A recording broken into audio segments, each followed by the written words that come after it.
जैसा भोजन का ज्ञान एक पक्षी में होता है, वैसा भोजन का ज्ञान मनुष्य में कभी नहीं आया। पक्षी जब जब दाना चुगता है, अपनी उस शीश को झुकाता है कि तेरा धन्यवाद जो एक दाना दिया, फिर उठाएगा, फिर झुकाएगा, धन्यवाद, फिर उठाएगा, फिर झुकाएगा। पक्षी भगवान को हर दाने को खाते खाते बारंबार धन्यवाद देता है, और इंसान भरपेट खाने के बाद अपने आप को धन्यवाद देता है। वो तो मैं नहीं बैठूंगी, दुकान तो चले ही नहीं, वो तो मैं चला रहा हूं, मैं संभाल रहा हूं, मैं कर रहा हूं, नहीं तो ये वो है।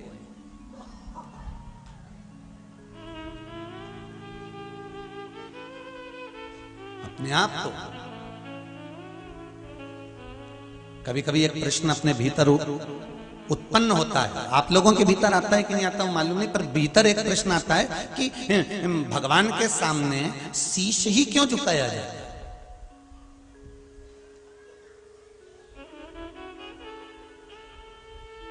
केवल मस्तक भगवान के सामने क्यों झुकाया जाता है? तो कहीं कहीं ऐसा लगता है कि मर्ज, कर्ज और फर्ज तीनों इसी में भरा होता है।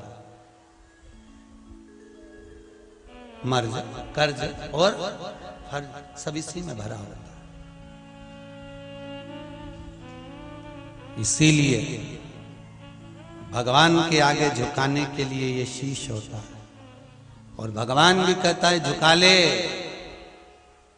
जिंदा है तब तक झुका ले, मरने के बाद तो तेरी औलाद भी तेरी खोपड़िया फोड़ेगी।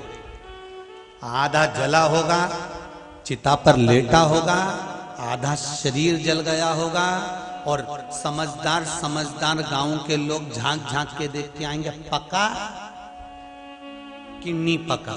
खोपड़िया देखते हैं शमशान में, समझदार लोग जाते हैं, जाओ जरा देख के आओ खोपड़िया पकी कि नहीं पकी, फिर वो झांक के देखेगा। अच्छा, भगवान इनको दृष्टि भी ऐसी देता है कि वो जलती हुई आग में देख भी लेता पक गया।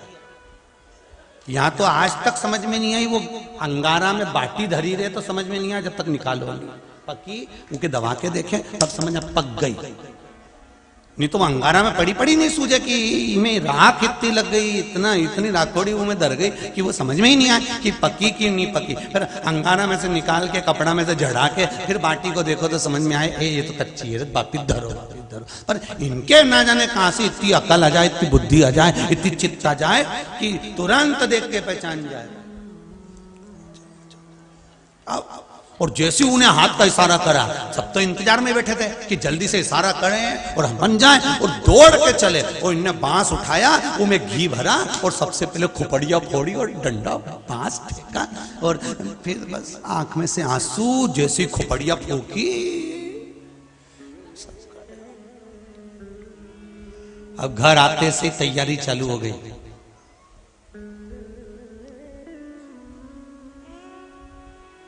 तीसरे के दिन जाना है शमशान। दादाजी को जो जो चीज अच्छी लगती थी वो चीज लिया। पोया किसके यहां से लाया? उसके यहां से क्यों लाया? दादाजी तो वहां का खाते थे। फिर पोया वहां की दुकान से बुलवाया, उधर से मिठाई, उधर से रसगुल्ला, सारा सामान ले गए। जो जो चीज खाता था सब ले गए। कई कई तो हमने देखा है शमशान में, जो तंबाकू खाता था तो उसके लिए तंबाकू भी ले गए, मालूम पड़े कंडा में धोपड़ी में छोड़ गए, सब धासी पड़ा सब। दादाजी खाते थे तो वो भी छोड़ोगे? अरे कम से कम दादाजी जिंदा थे तब तंबाकू नहीं छोड़ाया, तो मरने के बाद तो छोड़ दो रे। अभी भी तीसरे के दिन लेके पहुंच गए।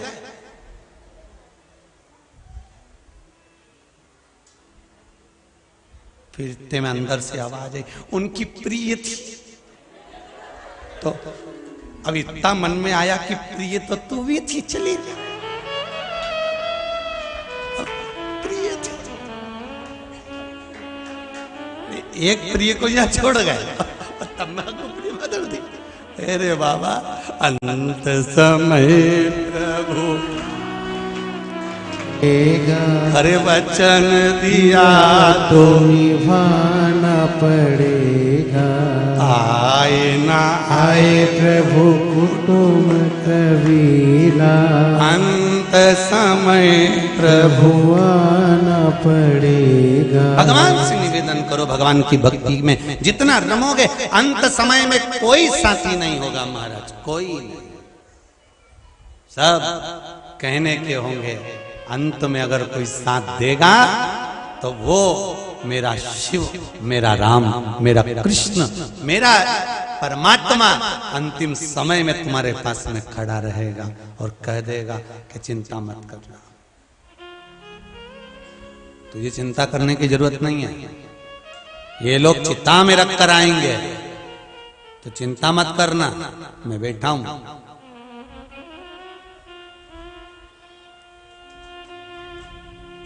तन में आग लगेगी, अगर मन मुझ में लगा है तो वो नहीं जलेगा, मन मुझ में लगा कर रख। पर भ्रांतियों से दूर, भ्रम से दूर, राम घाट पर भी ब्राह्मण क्षत्रिय वैश्य और शूद्र चारों जाते हैं, और शमशान घाट में भी ब्राह्मण क्षत्रिय वैश्य और शूद्र चारों जाते हैं। वहां भी जाति नहीं पूछी जाती, शमशान घाट में भी जाति नहीं पूछी जाती। भेद हम करते हैं, मेरे शंकर के चरणों में कोई भेद नहीं, कोई भेद नहीं। एक भगवान शिव जी का भगत था, बड़ा भगत भगवान शंकर का, बहुत भगत, इतना भक्त भगवान शंकर का कि भगवान शिव की भक्ति में डूबा रहता, पत्तियों को तोड़कर खाता रहता, वृक्षों की पत्तियों को खाता रहता, बस वो कुछ भी नहीं खाता, केवल वृक्ष की पत्तियों को खाना उसका एक ही काम था, बस वृक्ष की पत्ती खाना।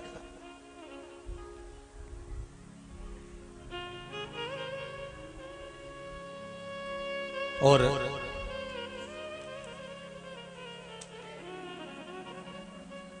वृक्ष की पत्ती पत्ती खाता तो उसका नाम प्रणत रख दिया। अब नाम प्रणत रखा।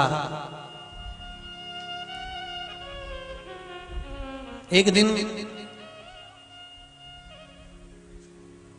कोई सामग्री लेने के लिए वो आगे बढ़ा और उसके हाथ में चोट लग गई।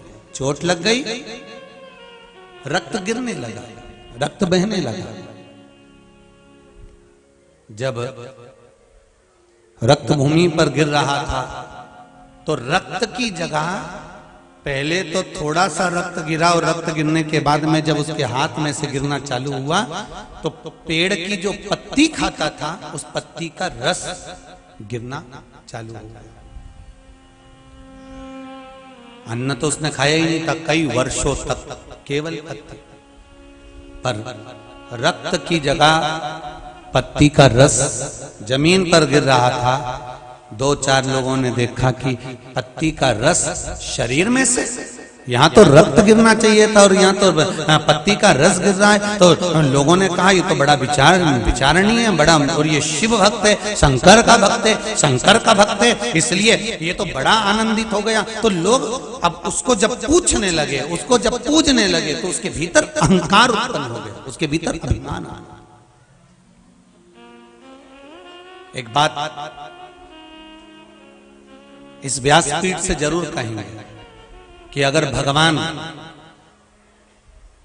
की आप भक्ति करते हो, भगवान का भजन करते हो, भक्ति करते हो, स्मरण करते हो, चाहे आप राम जी की भक्ति कर रहे हो, कृष्ण जी की भक्ति कर रहे हो, माता रानी की भक्ति कर रहे हो, या शंकर जी की भक्ति कर रहे हो, या आप किसी भी देवी देवता की भक्ति कर रहे हो, और वो देवी देवता की भक्ति करते करते करते करते आप भगवान से इतने जुड़ जाओगे, इतने जुड़ जाओगे कि हो सकता है कि आपके वचन सत्य होने लगेंगे। जब आपके वचन सत्य होने लगेंगे तब कई लोगों के अगर वचन सत्य होते चले जाएं तो आपके भीतर वो अभिमान प्रकट नहीं होना चाहिए।